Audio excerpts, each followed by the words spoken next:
Update India TV, हर खबर सच्चाई की ओर। वडकी येथे बकरी करिता चारा आणण्यासाठी गेलेल्या 37 वर्षीय इस्माचा विद्युत करंट लागून जागीच मृत्यू।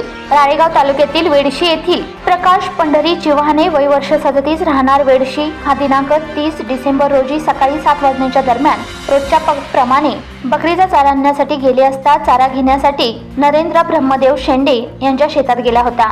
शेंडे हा शेतकरी जंगली जनावरांच्या त्रासापोटी रोजच रात्री आपल्या शेताला विद्युत करंट लावून ठेवायचा व सकाळी लवकर करंट काढून घेत होता। पण मृतक हा सकाळी लवकरच त्याच्या शेतातील चारा घेण्यासाठी गेले असता त्याला करंट लागून असलेले लक्षात आले नसल्याचे मृतकाला विद्युत करंट लागून त्याचा जागीच मृत्यू झाला। सदर मृतकाचा सकाळपासून इतरत्र शोध घेतला असता तो दिसून आला नाही, पण शेंडे शेतकरी हा करंट काढण्याकरिता शेतात गेले असता त्याला मृतक हा पडून मृत झालेला दिसला। सदर घटनेची माहिती वडकी पोलीस स्टेशनचे ठाणेदार सुखदेव बोरकडे यांना मिळताच त्यांनी तातडीने वेडशी येथे जाऊन सदर घटनेचा पंचनामा करून मृतदेह शवविच्छेदनाकरता ग्रामीण रुग्णालयात पाठवला आहे।